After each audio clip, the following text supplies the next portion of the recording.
Assalamualaikum warahmatullahi wabarakatuh. Salam sejahtera untuk kita semua. Nabiku. Jadi perkenalkan, nama saya Pangeran Panduan Purba, NIM 125-130-104, dan kami akan mempresentasikan tentang WiFi. Dan ini kawan-kawan saya. Perkenalkan, nama saya Johan Farad Mumtazi dengan NIM 125-130-019. Perkenalkan, nama saya Andre Purba dengan NIM 125-130-014.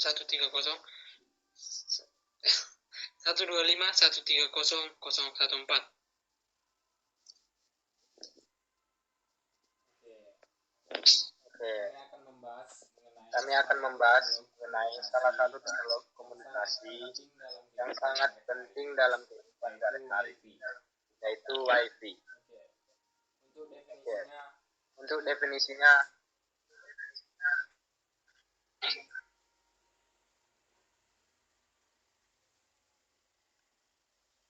penjelasan tentang WiFi. WiFi merupakan singkatan dari Wireless Fidelity. Teknologi ini memungkinkan perangkat elektronik seperti komputer, laptop, maupun telepon pintar untuk terhubung ke jaringan internet tanpa menggunakan kabel. WiFi bekerja memanfaatkan gelombang radio sehingga data dapat ditransmisikan dari router menuju perangkat pengguna secara nirkabel. Dengan demikian, aktivitas mengakses informasi, belajar, bekerja, maupun berkomunikasi dengan dilakukan lebih mudah dan praktis.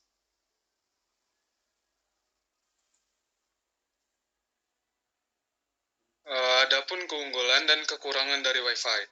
Keunggulan dari Wi-Fi itu 1, praktis karena tidak memerlukan kabel. 2, dapat digunakan oleh banyak perangkat sekaligus. 3, memberikan keleluasaan bagi pengguna untuk tetap terhubung meskipun berpindah tempat. Dan untuk kekurangannya, Wi-Fi juga memiliki keterbatasan, seperti kecepatan yang menurun apabila terlalu banyak pengguna, serta jangkauan sinyal yang terbatas jika jaraknya terlalu jauh.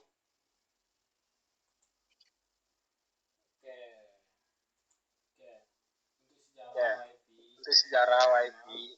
Yang pertama, awal konsepnya pada tahun 1971,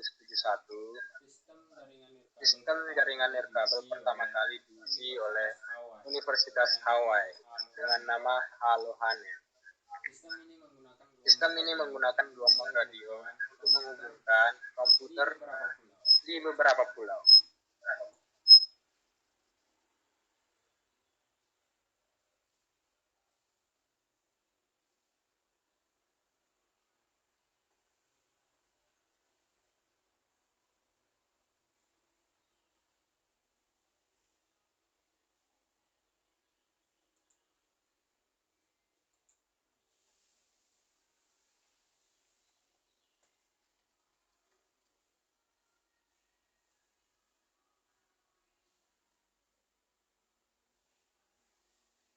Baiklah, tentang perkembangan teknologi nirkabel. Pada 1985, Federal Communication Commission Amerika Serikat membuka pita frekuensi ISM atau Industrial, Scientific, and Medical untuk penggunaan bebas lisensi. Hal ini membuka jalan bagi pengembangan komunikasi nirkabel murah.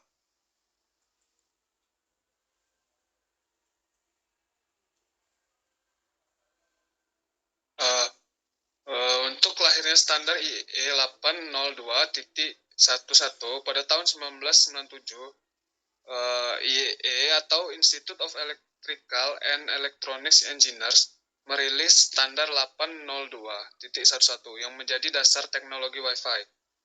Untuk versi awalnya memiliki kecepatan hanya 2 Mbps.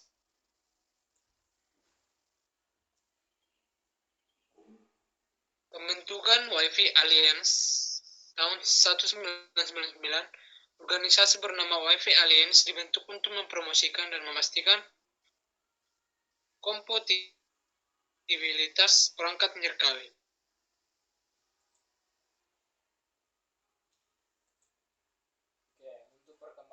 Untuk perkembangan WiFi, yang pertama 802.11b pada tahun 1999. Kecepatan hingga 11 Mbps menjadi standar WiFi dalam komersial pertama. Dan yang kedua, 802.11a/G pada tahun 2000-an.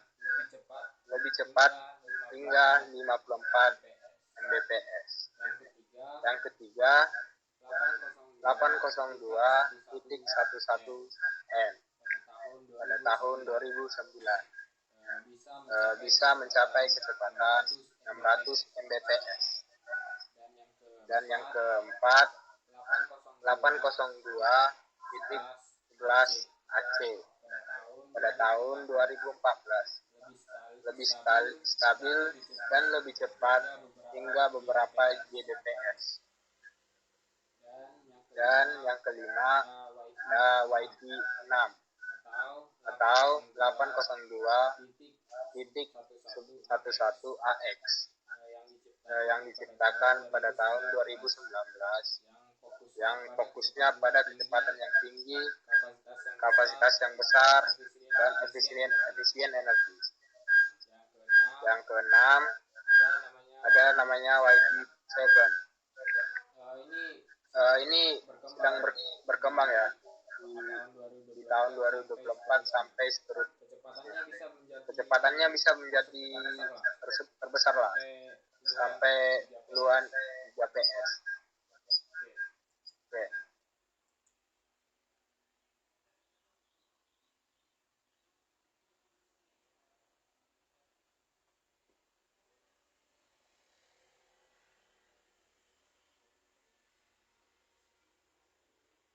Di era modern, Wi-Fi kini menjadi teknologi penting dalam kehidupan sehari-hari, yang digunakan di rumah, sekolah, kantor, transportasi, hingga kota pintar atau smart city.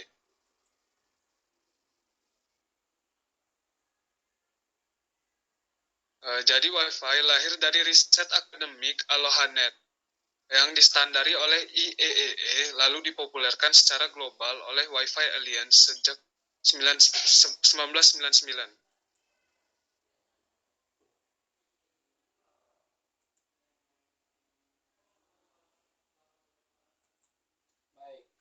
Baik, ini dalam fundamental dalam fisika.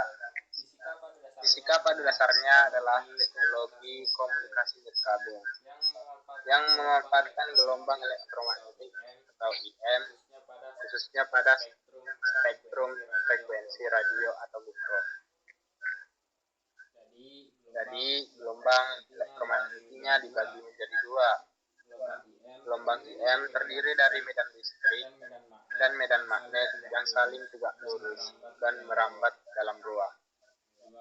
Dua WiFi biasanya bekerja pada frekuensi 2,4 GHz dan 5 GHz. Juga ada juga yang 6 GHz pada WiFi 6E.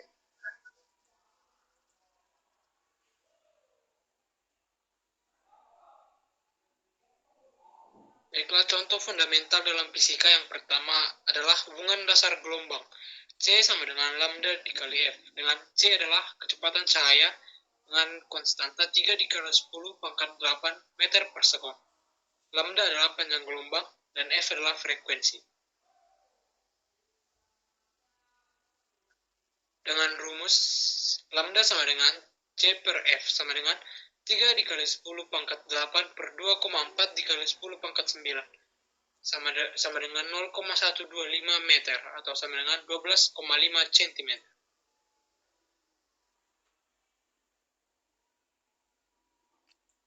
Untuk fundamental dalam fisika yang kedua adalah modulasi sinyal. Agar data digital atau 0 dan 1 bisa dikirim lewat gelombang radio Wi-Fi menggunakan modulasi, misalnya QAM atau Quadrature Amplitude Modulation. Dan prinsip fisikanya, kita mengubah amplitudo, fase, atau frekuensi gelombang pembawa agar sesuai dengan data.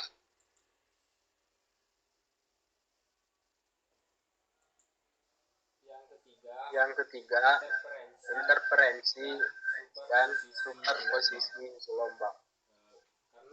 Karena gelombang IM bisa saling tumpang tindih, prinsip superposisi berlaku.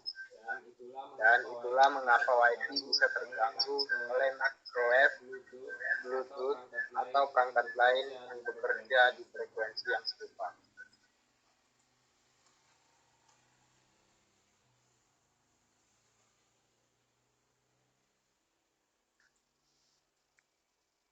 Untuk fundamental dalam fisika yang keempat adalah penyebaran gelombang. Gelombang Wi-Fi mengalami pemantulan, pembiasaan, penyerapan, dan difraksi tergantung medium. Contoh, dinding beton menyerap lebih banyak dibanding kaca, jadi sinyal menjadi lemah.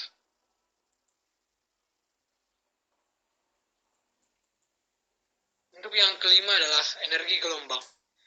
Daya gelombang EM ditentukan oleh intensitas S sama dengan E dikali A per mu 0. Di mana E medan listrik, H adalah medan magnet, dan mu 0 adalah permeabilitas vakum. Pada Wi-Fi, daya pancar kecil, umumnya kurang dari 100 mikrowatt, sehingga aman untuk tubuh manusia. Oke, sekian dari video presentasi kami. Terima kasih.